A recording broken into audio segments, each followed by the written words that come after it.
Om Shanti. Book का नाम है व्यक्त से अव्यक्त की ओर। इसका 12वां पार्ट इस वीडियो में पढ़ेंगे और सुनेंगे। टॉपिक है संपूर्ण निर्विकारी।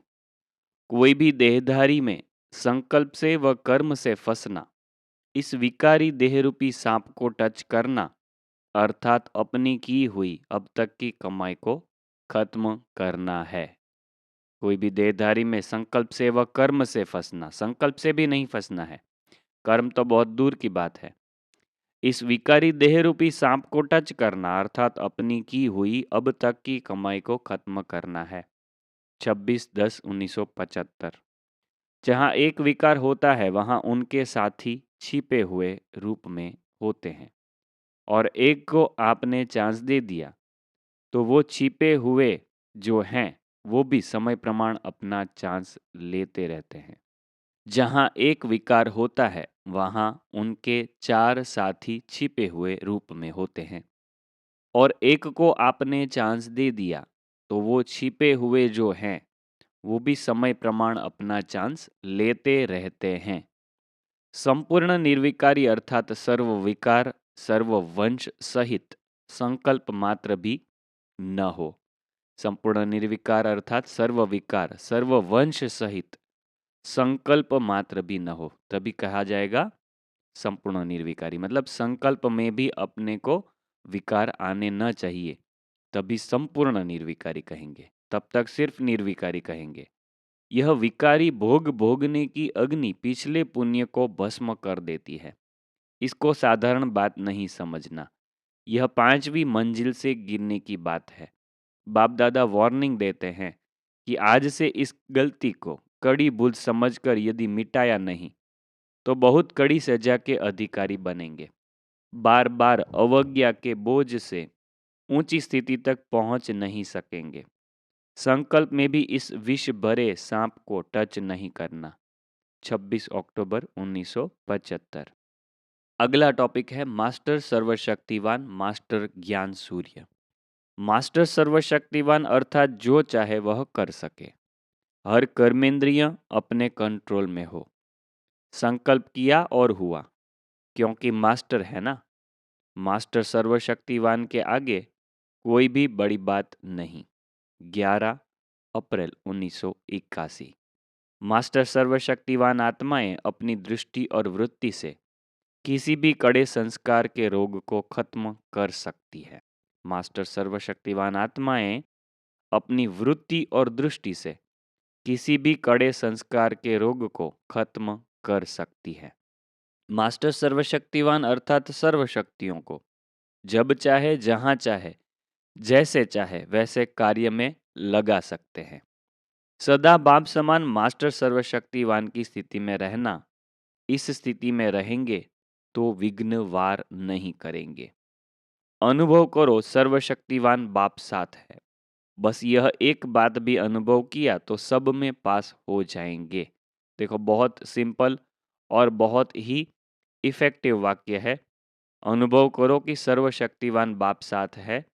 बस यह एक बात भी अनुभव किया तो सब में पास हो जाएंगे। पुरानी दुनिया वाले पुरानी दुनिया की प्राप्तियों से अभी अपने मन बुद्धि को ऊंचा करो। पुरानी दुनिया वाले पुरानी दुनिया की प्राप्तियों से अभी अपने मन बुद्धि को ऊंचा करो। वास्तव में अगर एक मास्टर सर्वशक्तिवान का स्वमान भी याद हो तो मेहनत की कोई बात नहीं। एक मास्टर सर्वशक्तिवान के संकल्प में इतनी ताकत है, जो चाहो वह हो सकता है। सिर्फ इसमें दृढ़ता की शक्ति चाहिए। जब मनुष्य आत्माओं ने प्रकृति को तमोगुणी बना दिया तो वह अपना काम तो करेगी ना। ड्रामा के खेल में यह भी खेल है। खेल को देखते हुए अपनी अवस्था नीचे ऊपर नहीं करना। मास्टर सर्वशक्तिवान आत्माओं की स्वस्थिति परिस्थिति प्रभाव नहीं डाले। 20 फरवरी 2001। हे मास्टर सर्वशक्तिवान बच्चे, प्रकृति के, माया के, स्वभाव संस्कारों के, वायुमंडल में, परिस्थितियों में अपने को मास्टर सर्वशक्तिवान समझते हो। 18 जनवरी 2001 के महावाक्य थे। जैसे सूर्य की किरणों की सकाश स्वतः ही चारों ओर फैल जाती है, ऐसे बाप दादा की सर्व शक्तियों की किरणें सर्व बच्चों पर पड़ रही थी। सर्व बच्चों का वायुमंडल बहुत प्रसन्नता का बन रहा था। अव्यक्त संदेश है 24 अप्रैल 2012 से। हर बच्चे को हर समय विश्व सेवा में, मनसा सेवा में बिजी रहना चाहिए। सेवा में बिजी रहने से स्वयं सहज और स्वतः निर्विघ्न बन जाएंगे। अव्यक्त संदेश है 28 अगस्त 2003। बाप दादा दूर से बहुत शक्तिशाली स्वरूप से विश्व की आत्माओं को सकाश देने में बिजी थे। बाप दादा का फेस ज्ञान सूर्य के समान चमकता हुआ चारों ओर किरणें फैला रहा था। अव्यक्त संदेश से महावाक्य है 6 मार्च 2003।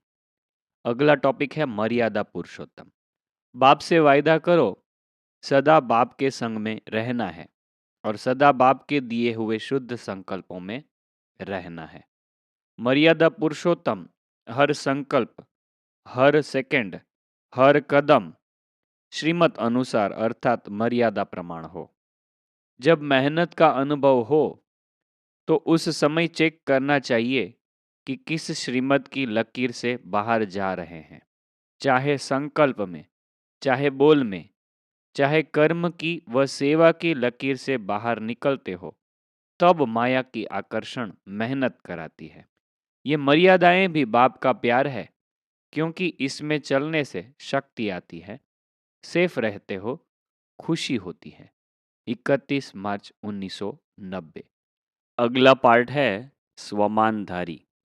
देहभान छोड़ने की मेहनत नहीं करो, लेकिन स्वमान में स्थित रहने का अटेंशन रखो। स्वमान के आगे देहभान ऐसे भाग जाता है जैसे रोशनी के आगे अंधकार भाग जाता है। इसमें न समय लगता है, न ही मेहनत लगती है। स्वमानधारी की निशानी है बाप का प्यारा के साथ साथ सर्व का प्यारा भी हो। स्वस्थिति का साधन है स्वमान। नेचुरल रूप में स्वमान हो। जितना बाप बच्चों को श्रेष्ठ भाग्यशाली समझते हैं, उतना ही हर एक स्वयं को समझते हुए चलते हो। इसी को कहा जाता है स्वमान में स्थित होना। मान की इच्छा को छोड़ स्वमान में टिक जाओ तो मान परछाई के समान आपकी पिछाड़ी में आएगा। देहभान से छूटने के लिए मुख्य युक्ति है स्वमान में रहना। स्वमान में स्व का भान रहता है, अर्थात आत्मा का भान रहता है।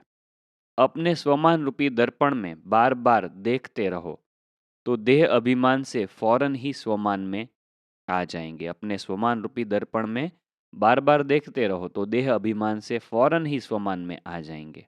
स्वमान में रहने वालों को आधा कल्प अपने रॉयल राजाई फैमिली द्वारा और प्रजा द्वारा मान प्राप्त होता है और आधा कल्प भक्तों द्वारा मान प्राप्त होता है। मास्टर सर्वशक्तिवान की सीट पर सदा सेट रहना, भूलना नहीं। स्वमान है ना यह, स्वमान अपना छोड़ा नहीं जाता। यह स्वमान परमात्मा द्वारा मिला है। इस स्वमान के बल पर जो चाहे वह शुभ कर सकते हो। स्वमान की सीट पर सदा सुखी, सदा श्रेष्ठ, सदा सर्व प्राप्ति स्वरूप का अनुभव करो। स्वमान प्राप्त करने वाले बच्चों का बाप भी सम्मान रखते हैं, सदा अपने से भी आगे रखते हैं। स्वमान देह भान को भुला देता है। जो स्वमान में रहता, उसे हद के मान प्राप्त करने की कभी इच्छा नहीं होती। स्वमान सर्व इच्छाओं को सहज ही संपन्न कर देता है। सदा बेफिक्र बादशाह, सर्व प्राप्ति स्वरूप होता है। स्वमानधारी सदा बाप के दिल तख्त नशीन होता है। 9 जनवरी 1993। जहाँ स्वमान होगा वहाँ देह का अभिमान नहीं होगा।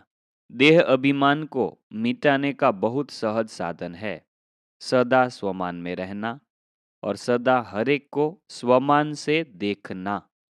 सबको भी स्वमान से देखना।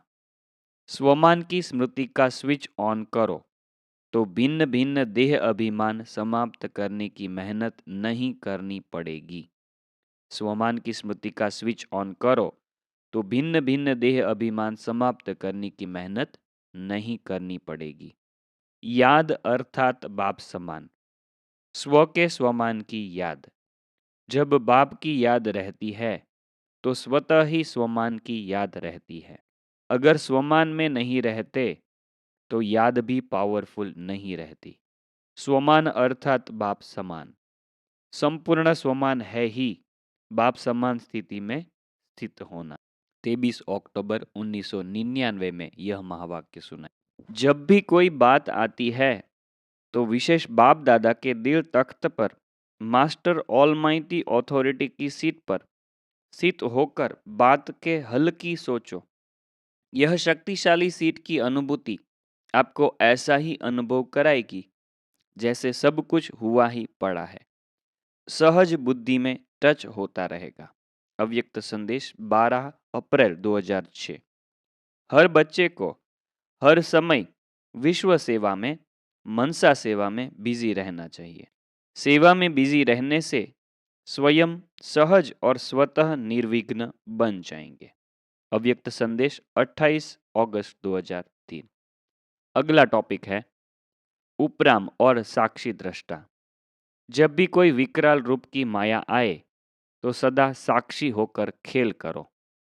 बाप दादा ने पहले भी यह पाठ पढ़ाया है कि जो हो रहा है वो अच्छा और जो होने वाला है वो और अच्छा। ब्राह्मण बनना अर्थात अच्छा ही अच्छा है। 18 जनवरी 1996। जब तक साक्षी स्वरूप की स्मृति सदा नहीं रहती तो बाप दादा को अपना साथी भी बना नहीं सकते। ठीक है, बहुत इंपॉर्टेंट बात। जब तक साक्षी स्वरूप की स्मृति सदा नहीं रहती तो बाप दादा को अपना साथी भी नहीं बना सकते। साक्षी अवस्था का अनुभव बाप के साथीपन का अनुभव कराता है। साक्षी अवस्था का अनुभव बाप के साथीपन का अनुभव कराता है। साक्षीपन की सीट सबसे श्रेष्ठ सीट है। अब बहुत शक्तिशाली स्थिति, बेहद की वैराग्य वृत्ति और सदा हर आत्मा की विशेषता देखने की दृष्टि और उपराम हो कर्म करने की वृत्ति की बहुत ही आवश्यकता है। 30 अप्रैल 1993। न्यारा अर्थात आत्म अभिमानी, आत्मिक भाव में, आत्मिक दृष्टि में, आत्मिक वृत्ति में रहने वाला, जिसके संबंध में आएगा अति प्यारा लगेगा। न्यारा अर्थात आत्माभिमानी, आत्मिक भाव में, आत्मिक दृष्टि में, आत्मिक वृत्ति में रहने वाला, वह जिसके संबंध में आएगा अति प्यारा लगेगा। 10 दिसंबर 1992 के अव्यक्त मूल्य महावाक्य थे यह। चाहे प्रकृति हलचल करे, चाहे प्रकृति सुंदर खेल दिखाए, दोनों स्थिति में प्रकृति पति आत्माएं साक्षी हो खेल देखती है। इसलिए बाप दादा तपस्या द्वारा साक्षीपन की स्थिति के आसन पर अचल अडोल स्थित रहने का विशेष अभ्यास पहले से ही करा रहे हैं। ज्वालारूप बनने का मुख्य और सहज पुरुषार्थ है, मेरा तो एक शिव बाबा, यह स्मृति सदा रहे। उपराम अवस्था अब वापस घर जाना है और सबको ले जाना है। साइड सीन देखने के लिए साक्षी दृष्टा की सीट पर सेट रहो तो साइड सीन मनोरंजन हो जाएगी। अगला टॉपिक है बैलेंस। सेवा और स्वस्थिति का बैलेंस सदा चेक करते रहो। अव्यक्त संदेश में आई है यह बात कि सेवा और स्वस्थिति दोनों का बैलेंस रहना चाहिए, चेक करते रहो।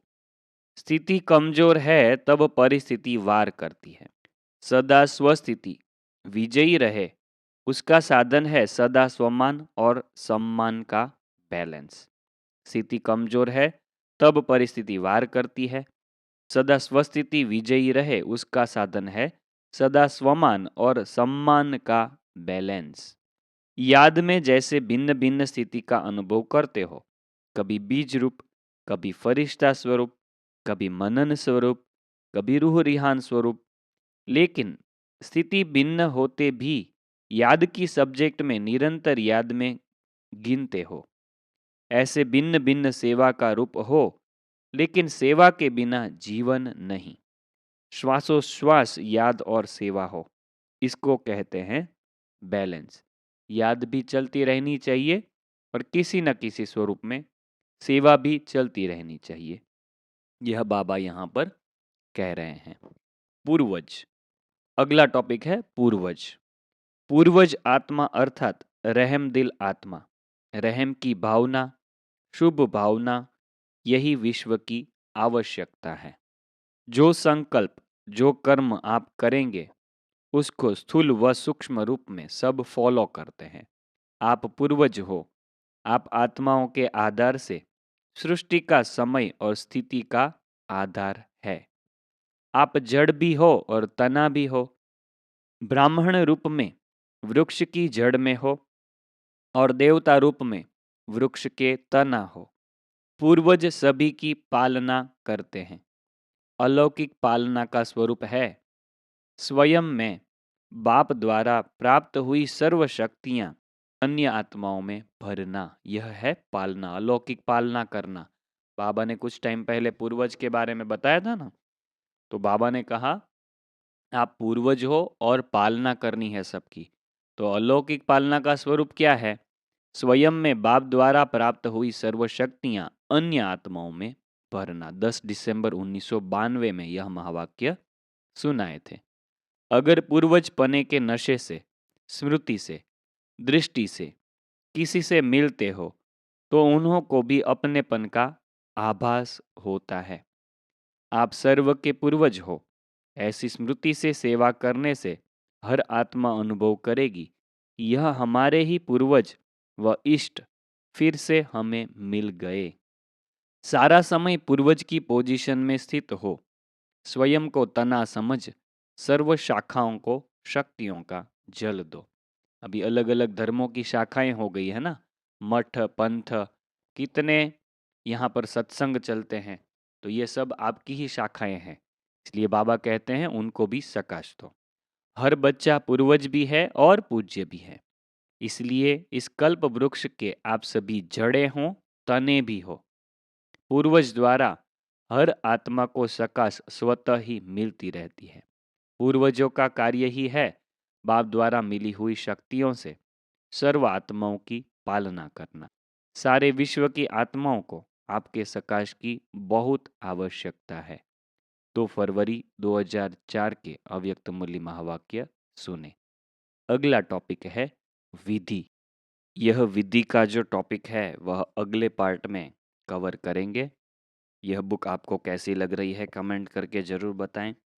यह वीडियो में सबसे अच्छी पॉइंट कौन सी लगी, सबसे अच्छी टॉपिक कौन सी लगी, इस बुक में आज अब तक के पार्ट्स में सबसे अच्छी टॉपिक कौन सी लगी, यह भी आप बता सकते हैं कमेंट करके।